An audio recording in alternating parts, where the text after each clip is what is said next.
Assalamualaikum warahmatullahi wabarakatuh. Selamat berjumpa lagi anak-anak. Hari ini Ibu akan membahas tentang fisika dalam IPA. Yang pertama kita pelajari di kelas 9 ini adalah tentang kelistrikan. Kelistrikan itu nanti dibagi menjadi dua ya. Ada listrik statis, ada listrik dinamis. Kita bahas yang pertama adalah listrik statis. Apa itu listrik statis? Listrik statis adalah listrik yang tidak mengalir. Jadi dia diam di tempat. Kalau yang mengalir contohnya yang kita gunakan di dalam rumah, dia mengalir dari PLN ke rumah-rumah.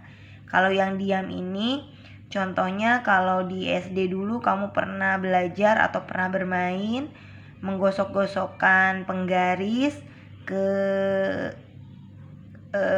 rok kamu atau ke celana kamu, kemudian ada kertas kecil-kecil disobekin, kemudian kertasnya menempel pada penggarisnya. Nah, itulah yang disebut dengan contoh listrik statis, adanya perpindahan muatan listrik dari si kain ke si penggaris. Nah, sebelum kita mempelajari lebih lanjut, kita harus tahu dulu ada apa saja muatan listrik itu. Jadi kita contohkan, kita ibaratkan seperti atom. Jadi atom itu jadi semua benda itu kan dia terdiri dari yang namanya atom. Nah, kalau misalkan di sini Ibu gambarkan atom seperti lingkaran, di mana atom itu bermuatan ada positif yang ada di tengah ini namanya proton. Yang bermuatan positif namanya proton. Yang ada di luar bermuatan negatif ini namanya elektron. Jadi kalau si elektron itu dia akan selalu ada di kulit terluar dari atom. Sedangkan si proton dia akan selalu ada di dalam inti atom bersama yang namanya neutron. Jadi si elektron di luar, si proton dengan si neutron ada di dalam. Nah, si atom ini dikatakan netral jika jumlah si elektron dengan si protonnya sama. Di sini protonnya ada 2, elektronnya ada 2. Nah, otomatis ini dikatakan sebagai atom netral. Tapi yang di sebelahnya ini ada atom bermuatan. Kenapa dia dikatakan bermuatan? Karena dia memiliki jumlah elektron yang lebih banyak ketimbang si proton. Jadi kalau misalkan jumlah si elektronnya lebih banyak nih, ini ada 3 ya. Si protonnya hanya ada 2. Ini dikatakan si atomnya bermuatan apa? Bermuatan negatif. Kenapa? Karena nilai si elektronnya lebih banyak daripada si proton. Kalau dia bermuatan negatif biasanya si atomnya dinamakan dengan anion karena dia bermuatan negatif. Apakah hanya elektron saja yang bisa bertambah? Ya. Kenapa? Karena elektron berada di kulit terluar dari si atom. Jadi ketika ada 2 atom nih, misalkan ini sama-sama netral, tiba-tiba yang ini tadinya 2 misalkan, berpindah si elektronnya, dia hanya bersentuhan saja, bergesekan, si elektron ini akan bisa berpindah dari atom satu ke atom yang satu. Nah, atom yang kehilangan elektron menjadi kation. Kenapa? Karena jumlah protonnya akan lebih banyak ketimbang elektron. Yang satunya yang menerima elektron, ya nih contohnya elektron lebih banyak nih karena dia dapat tambahan dari si atom yang lain. Si elektronnya jadi ada 3 misalkan. Nah, maka si atom ini akan disebut sebagai anion atau atom bermuatan negatif. Apakah si proton ini bisa berpindah? Nggak mungkin. Kenapa? Karena si proton ini ada di dalam inti atom. Kalau misalkan dia akan keluar, dia harus melakukan yang namanya reaksi inti. Reaksi inti itu sama seperti pecahnya bom nuklir, baru dia bisa keluar. Kalau hanya bergesekan, dia tidak akan bisa keluar dari intinya. Nah, itu ya. Jadi nanti kita akan bahas juga cara menimbulkan muatan listrik. Cara menimbulkan muatan listrik, 1, bisa digosok-gosok. Kemudian ada cara konduksi. Konduksi itu hanya disentuh. Kemudian cara induksi dialiri arus listrik. Nah, ini nanti kalian baca di dalam buku apa sih cara-cara menimbulkan muatan listrik itu, cara gosokan seperti apa, cara konduksi seperti apa, cara induksi seperti apa.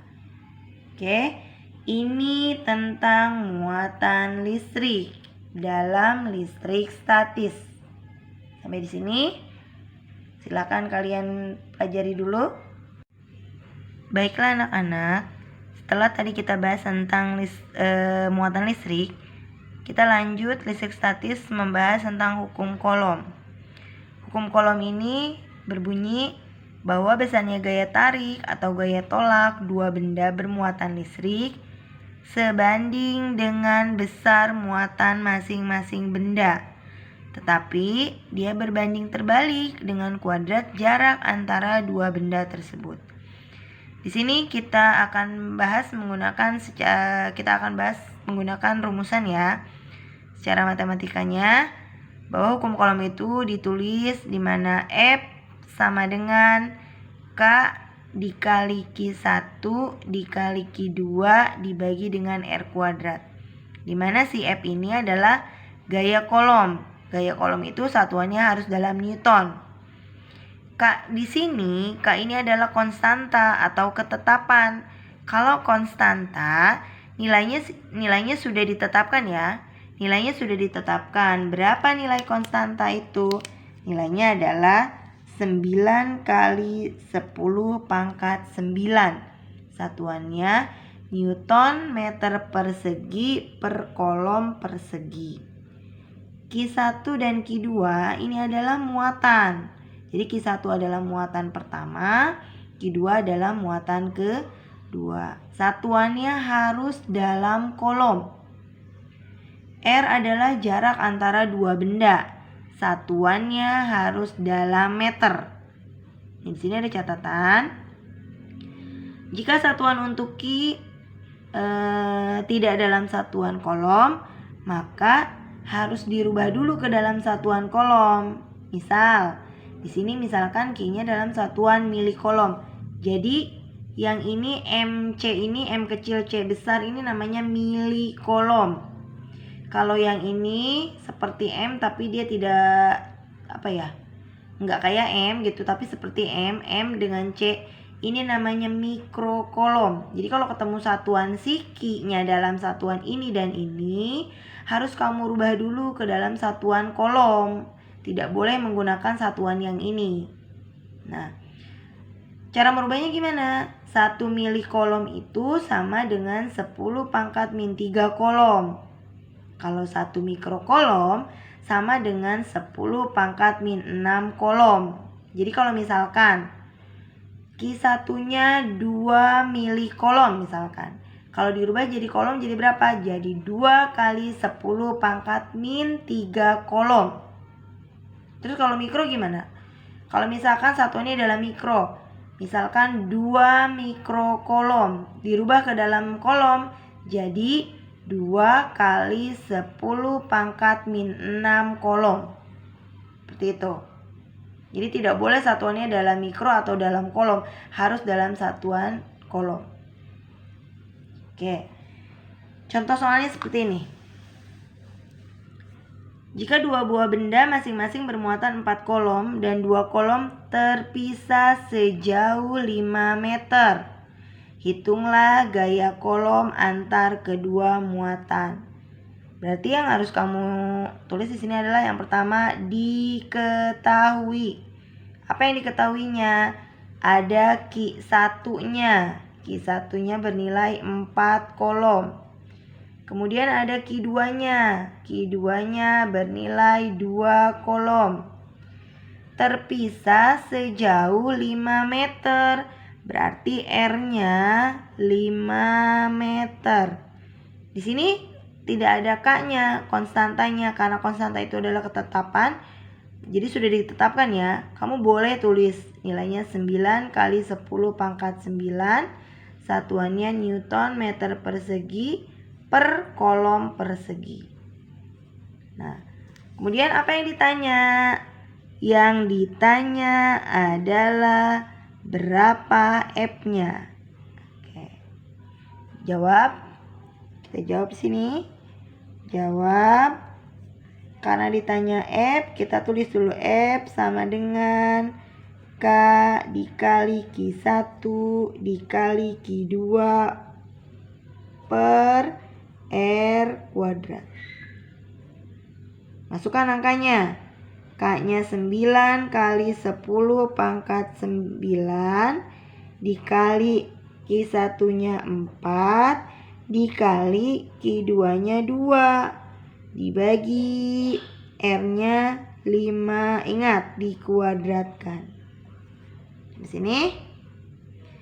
Gimana cara mengalihkannya kalau ketemu dengan perpangkatan seperti ini? Angka di depan 9-nya dikalikan dengan 4 dikali dengan 2. Ingat ya. 9 dikali 4 dikali dengan 2. Jadi berapa? 72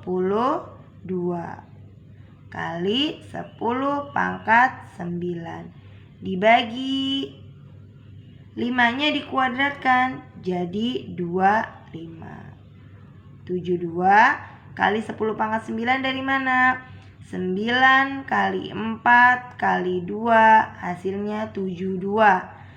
10 pangkat 9-nya ditulis lagi kali 10 pangkat 9. Nanti cara membaginya gimana? 72 dibagi 25. 72 dibagi 25. Hasilnya 2,88. 10 pangkat 9. Hasil ini sudah selesai sebenarnya sampai sini. Bisa satuannya adalah Newton. Tapi kalau ini masih desimal, biasakan rubah dulu. Si 2,88 ini jadi berapa? 288 kali 10 pangkat 7. Kenapa jadi 7? Si 2,88 ini kalau dibuat penulisan perpangkatan dia jadi 288 kali 10 pangkat min 2. Jadi nih 2,88 kalau ditulis jadi 288 kali 10 pangkat min 2. Dari mana min 2-nya? Komanya mundur 2 langkah ke belakang angka terakhir. Angka terakhir ini kan angka 8. Dia mundur 2 kali. 1, 2. Maka pangkatnya adalah min 2. Kalau angkanya pakai koma, pasti pangkatnya negatif depannya. Dia loncat 2 kali berarti negatif 2. Nah, 288 kali 10 pangkat min 2 ketemu sama 10 pangkat 9. Nih, 10 pangkat 9. Dia ketemu sama 10 pangkat 9. Ini nggak usah dikalikan lagi. Dia sudah tetap. 288 kali 10-nya ada 2 nih. Kita tulis 1. Pangkat min 2 dengan 9 jumlahkan. Utangnya 2, uangnya 9, jadi 7.